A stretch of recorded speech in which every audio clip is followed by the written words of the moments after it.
She was telling all and sundry yesterday. First thing she said this morning, Mommy, it's your birthday. Is God excited? Is God happy? Is He gonna celebrate with us? It's your birthday. A few weeks ago, hi!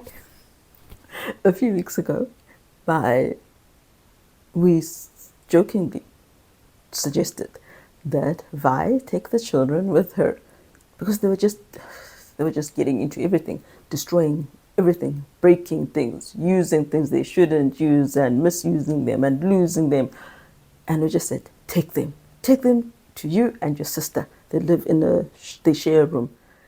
This was a set of two. She broke one. This was a set of three.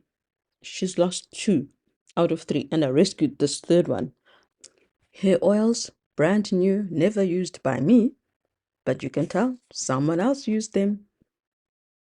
She's like, what? No way. Okay, she didn't say it like that. But she said, they will give me a high B.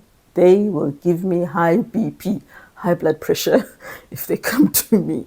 That's what it is like. You are constantly on. And even when it's your birthday, you are constantly on. So it's my birthday today. I feel 45. Maybe sometimes I feel 65. I feel like I'm 65.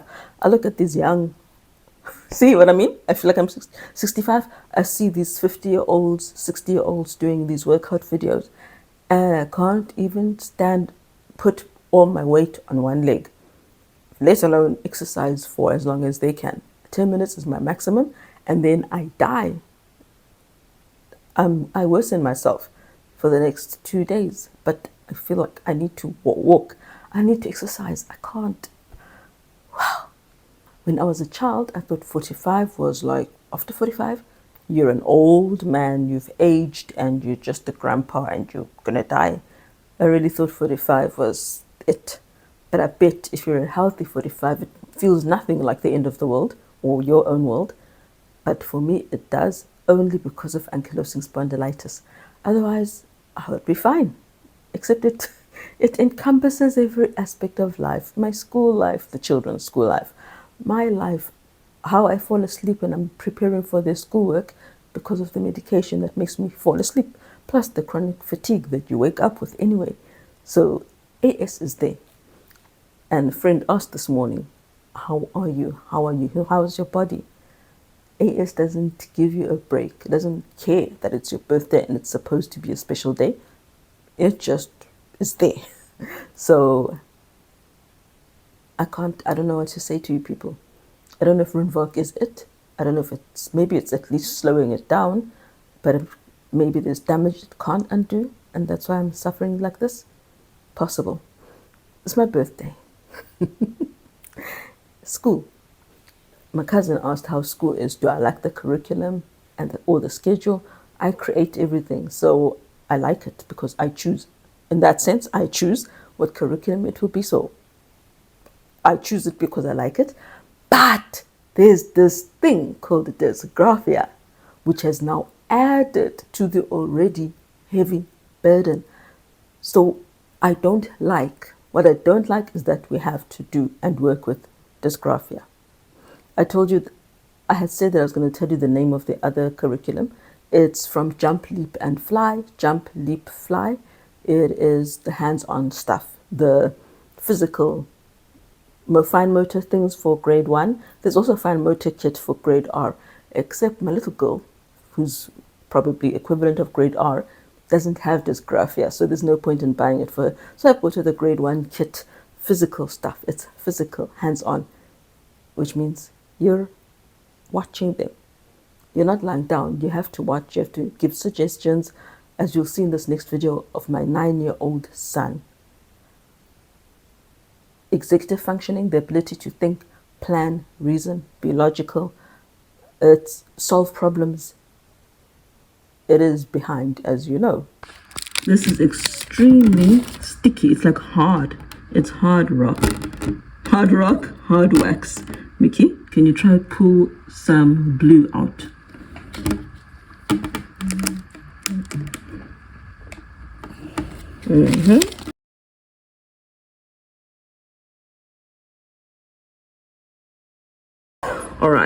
Now, we have to see how much string do you think you'll need for this?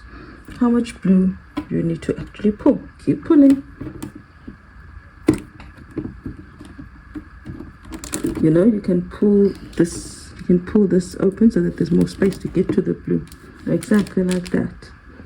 So we need direction so that we can plan. Motor planning, executive functioning. It's all part of executive functioning, motor planning. And these are all things that many neurodivergent people struggle with. Problem solving. Do you think you can put the blue, make this part come through the blue? Make this one go through there? How do you think you could do that?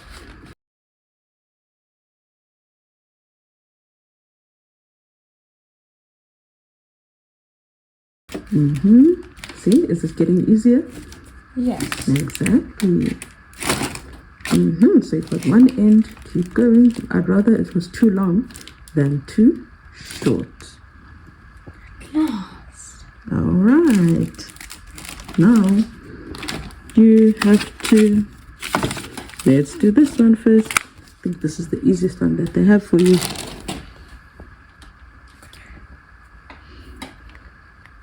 Start at the top, at the beginning, sorry. Where's the beginning? Here. No, we always work from left to, yes, So, left to right.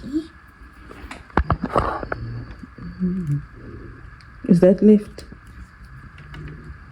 Is that your left side? No. Okay. Just, Right. where's the left side? And your right side? Is that your right side? No. Okay. The hand that's up is your? Right. It's your left. Left. Okay. So start from the left, from the fire, from the lighthouse. Lighthouse. Yes.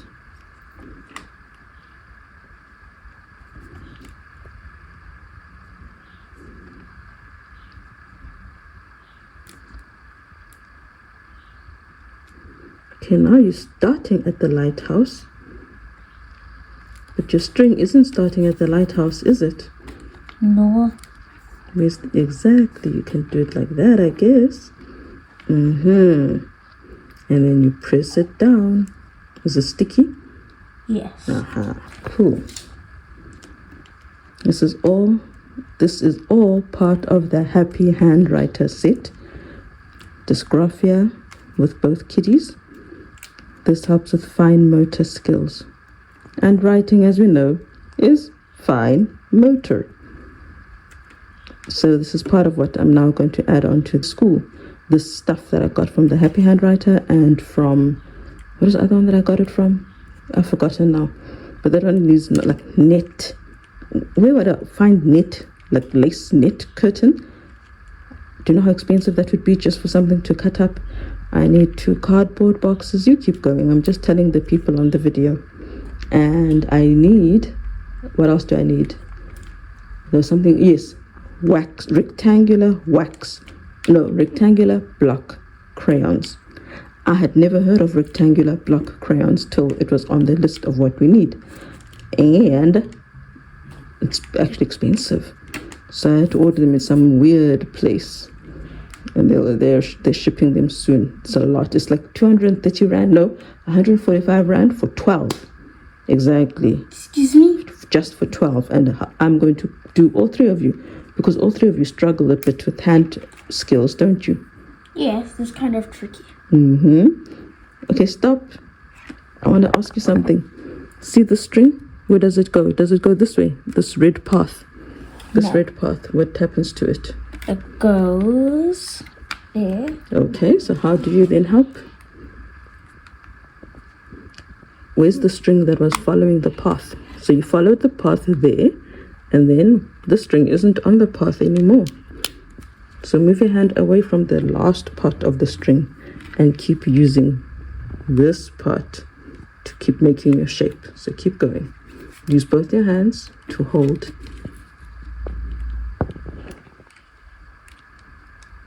Now you've moved from the lighthouse. Okay. This is the string that you were using, right? Okay.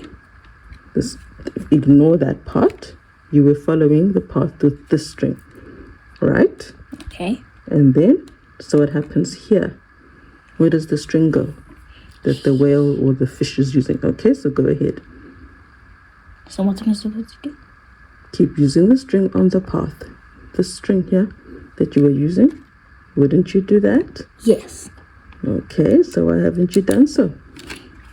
You don't know. Yes. Don't worry about the end. Just follow right from the path. Follow the path. No, don't follow the string.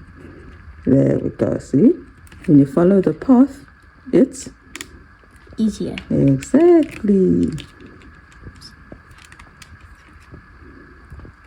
Press them hard down. I know you struggle with forcing things down. Press all along the whole string. Every part that's on the path, you must press down so that it all sticks. Now try and yes, and press down as you curl it around. I just needed to show what it's like trying to teach just one child out of the 4. And I fast forwarded. This took us 7 minutes just to do this. 7 minutes, 6 seconds. So, I don't know, man. I don't know why I'm alive. I think that's the problem. I don't know why I'm alive. I'm alive because my best friend wants me to be alive.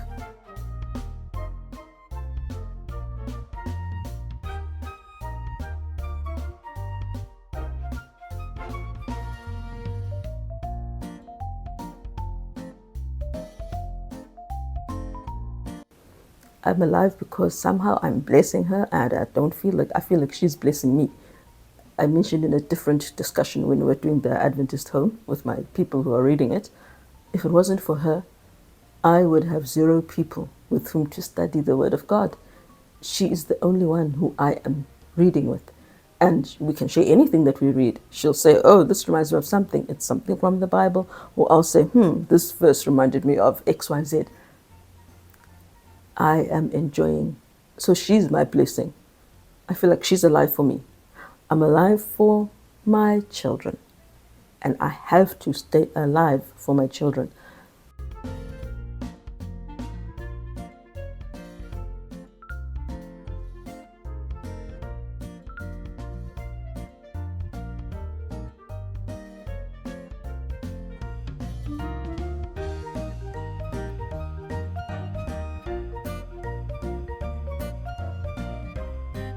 Recently, 2 days ago, Amarasa, my 10-year-old, my son asked me, my 9-year-old, Micaiah asked, Mom, is it true that you ran out of breath? Here's the thing, people. I have lung disease. I have reduced capacity, right? So I can't take in as much air as a normal person. And when I last went to my rheumatologist, my airway was even more constricted, like I've got asthma. So she gave me an inhaler, which I forget to use. Thirdly, others can tell when I'm out of breath. I can't because I'm already faking being okay with every step. I'm already tense. I'm tense. I'm feeling tense because I'm trying to pretend that I'm okay. I'm trying to walk in as painlessly or as less with less pain. Gingerly take steps. So there's that aspect as well. So you're not walking naturally. You are tense. The last thing on your mind is how you're breathing because the pain is all encompassing. But others, adults and children, have said, do you realize your breathing is not normal? So my 9-year-old says, is it true that you ran out of breath? I ran out of breath before. I don't actually know when this happened, but my daughter was traumatized. She told him, and she just thinks, Mom is going to die. Which made me remember to take my inhaler more regularly or try to. That's who I'm living for. They want mommy. They need mommy. They love mommy. They want her around. They appreciate me, and even my oldest one who doesn't call me mommy anymore. I'm alive for them.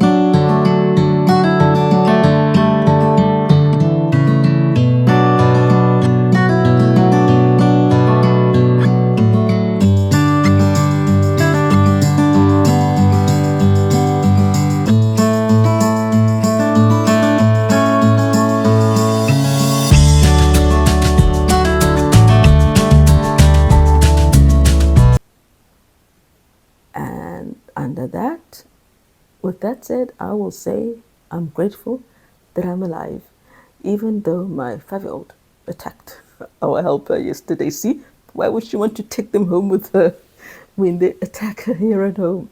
My daughter, my 5-year-old, she wanted something impossible.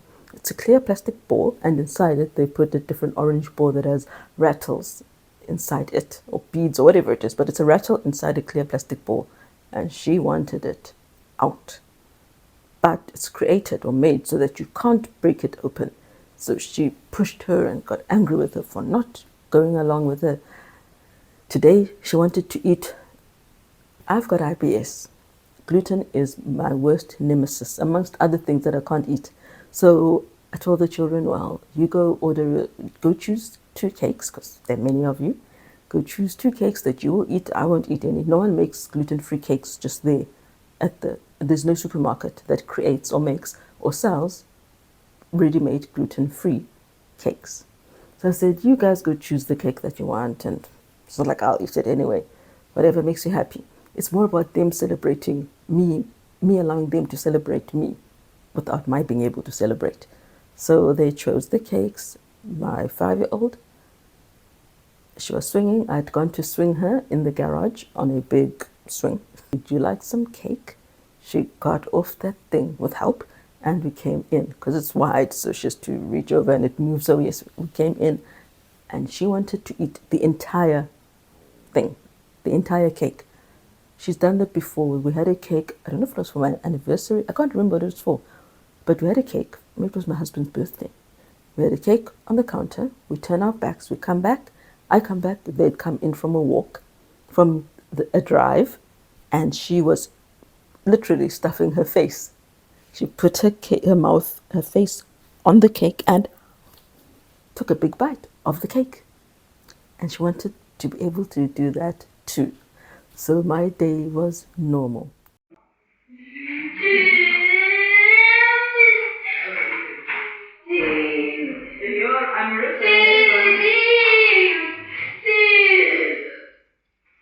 I still have my ADHD children.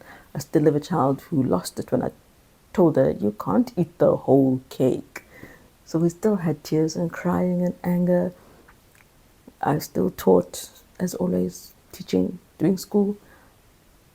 It is normal. It's just a normal day with a balloon from my husband and cards from some of my children and lovely notes from friends and a cousin. It just feels like a normal day.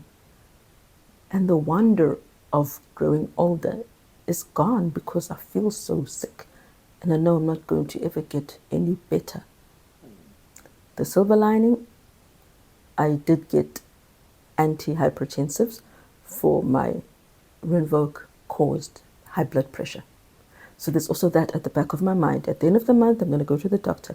Before that, we have to test my blood and see how this is affecting my kidneys, my liver. It's not exactly a relaxed day. Hey, there's so much going on, and the older 2 leave tomorrow. So then you're worried about the 5-year-old who can't talk, can't understand, and how that will be for her. I told my children to start stepping away from her, so not congregate together. But Rio hunts for her biggest brother. She hunts him down and just goes and sits with him. So it's a bittersweet day seeing that happen so often, especially today. It's not nice. Autism with intellectual impairment? No, it is not a superpower. Not at all. To not know where your best people have gone and not know that they will be back, it's not forever. And what about the day it is forever? Then what? There's a young girl, young teen, whose father died. And when he died, she has special needs. She didn't really grasp what it means until months passed and he never came back. So now she has begun grief counseling. But at least she's able to understand more and express more. I feel sorry for all children who can't understand, can't express, and are going through that situation and can't understand any grief counseling. The day is dark. The day is grim. But I'm thankful. I'm thankful that I've got people who live it with me. I'm thankful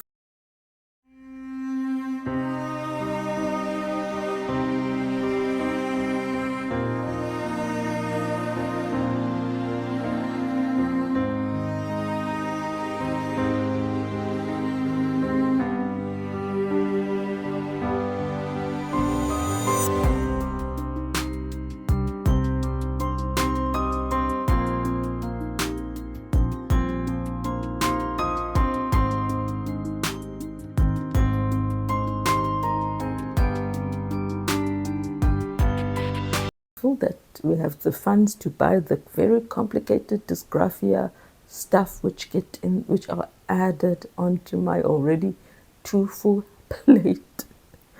Could be worse. I could not get them, and then I wouldn't be able to help my son with his fine motor skills, which, as you saw in the video, he needs a lot of help with. And I'll end on a positive note. Today I realized that though we've always worked on his sensory processing, and his ears have always been extremely sharp. So sharp that when we started vision therapy, he asked the behavioral optometrist to turn the air conditioner off because he couldn't concentrate, focus because of the sound of the aircon. But today they had the aircon on and he was able to think. He wasn't even registering that it's on. So those little things are actually big things. He's more comfortable. He's more regulated in spite of a dysregulating factor. That is a plus. And my other last plus is his writing. Obviously, his dysgraphia is worse than his sister because he has motor coordination disorder. She doesn't. So his writing, his holding his pen, everything is harder and worse. But I could make out what he was trying to say in his birthday card. And I could make out that he drew what looks like a heart. That is a positive, that you can see more, can understand more. So we progress and we continue and we hope. And that's where we stop. We will only look at today's problems because tomorrow's problems it's too much. I don't know where they'll go for high school.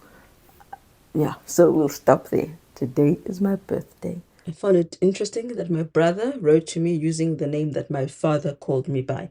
Refilwe Rose, you've been given Rose. Rose was my dad's mother's name, my grandmother.